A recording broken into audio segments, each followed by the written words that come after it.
What's up YouTube? It's Nas here with another video, and in this video I'm going to show you exactly how I made $100,000 in the last 2 weeks of scaling, and how I scaled my product, why I scaled it the way that I did, and all the good stuff.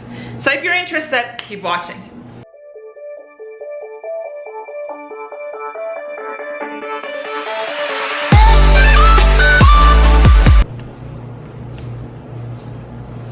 Alright guys, now we're here on my laptop and I'm going to show you the back end, what happened in the last 2 weeks-ish.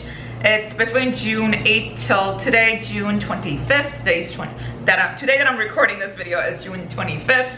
And this is my ad account, on the back end of my ad account. First I'm going to show you actually my Shopify. Let's get on my Shopify. So here, if you look at it, it's between June 8th and 25th. I did $100,475, you know, all that, and a little bit of return, $675 in return. And I'm gonna refresh it here for you too, so you can see that is, oops, it went to today's, never mind.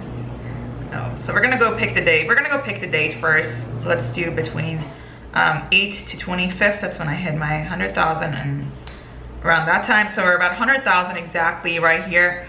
And I'm gonna go on my ad account and I'm gonna show you the back end of my ad account.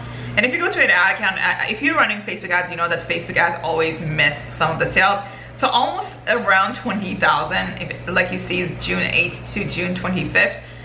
Close to $20,000, there were either Facebook was not tracking it, or it came from organic sales, meaning that people shared other people. Like, let's say if someone goes to your page and share your ad and someone buys it, Facebook doesn't track that purchase. So it could be one of those, it could be Facebook just didn't track it, or it happens to me all the time. It's kind of annoying that you don't know where the sale is coming from, but that's how it is. And I'm just showing you this on the back end. You see I have a lot of lookalikes, and I always talked about this. I jump into lookalikes pretty quickly. And actually I'm gonna scroll down because these are the ones that perform and the ones that didn't perform.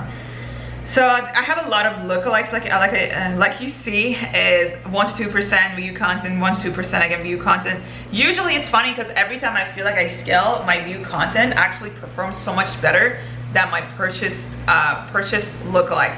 Even though I hear people talking about the purchase lookalike being stronger, but for me, always 95%. Lookalikes in view contents do so much better, which makes sense because you have more data.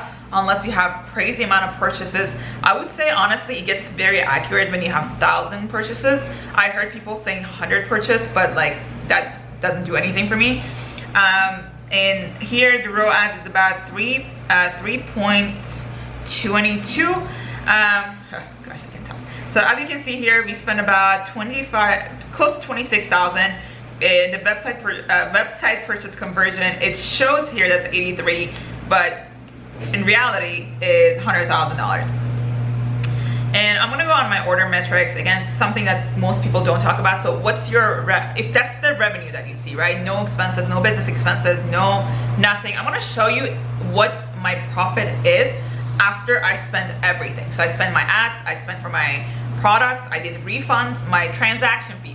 That's another thing that people don't talk about. Let me show you how much transaction fees I have. Again, the same, actually it's not, we did 8th to 25th.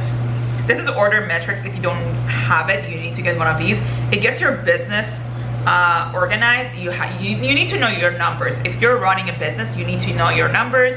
And here, as you can see, we're about 100,000, the same number as in here. Go back to order metrics, and we did, you can see here the transaction fees are $2,208. So that's a lot of money for transaction fees.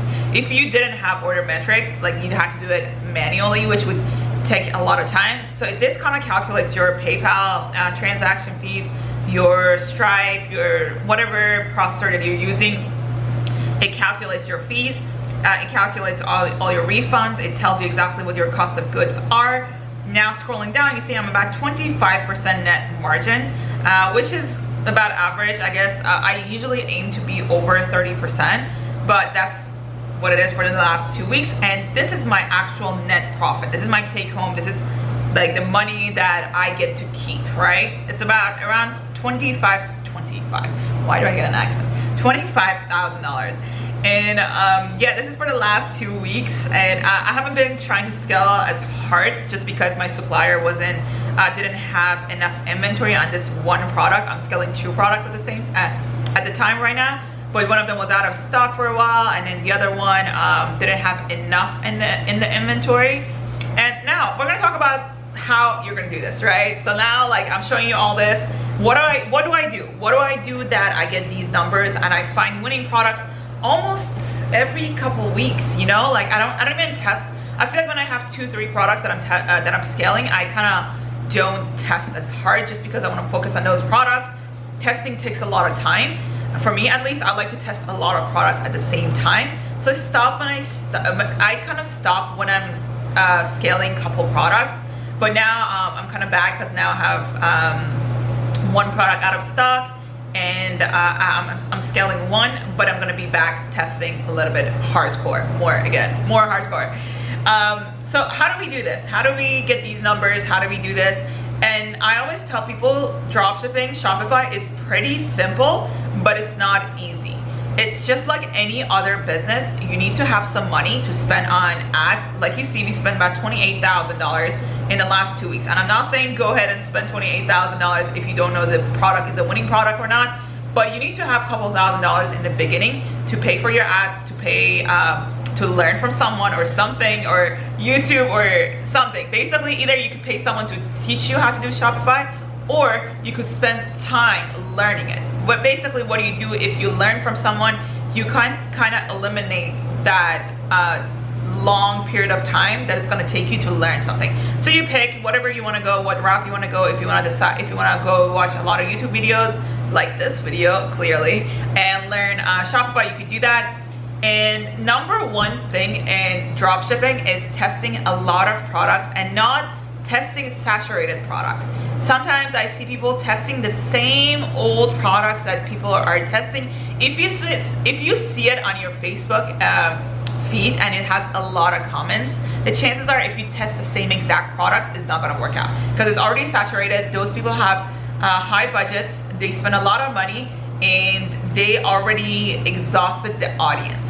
So what do you want to do? You want to have a good testing system together that you be able to test a lot of products without actually wasting your money or wasting your time. Yeah, right?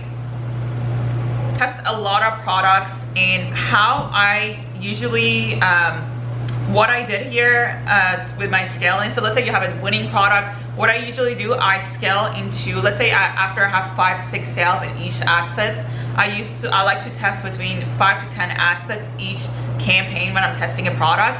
And when I have that, I'm getting a lot of sales on them and they're consistent after a couple days, I go ahead and create view content lookalike and 95% lookalikes.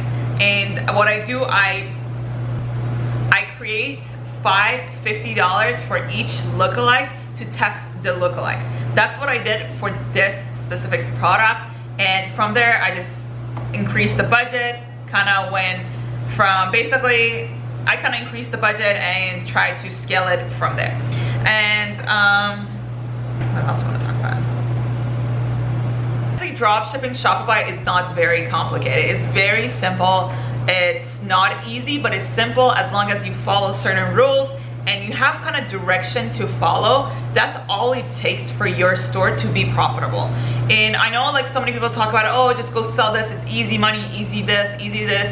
It's not easy money, it needs work. It's a real business. If you want to have consistent profit every month, you need to dedicate your time to it. You need to put as much effort as if you were about to open a restaurant or if you were about to start a physical business. The only difference is this business is online. However, it still needs your time and your attention.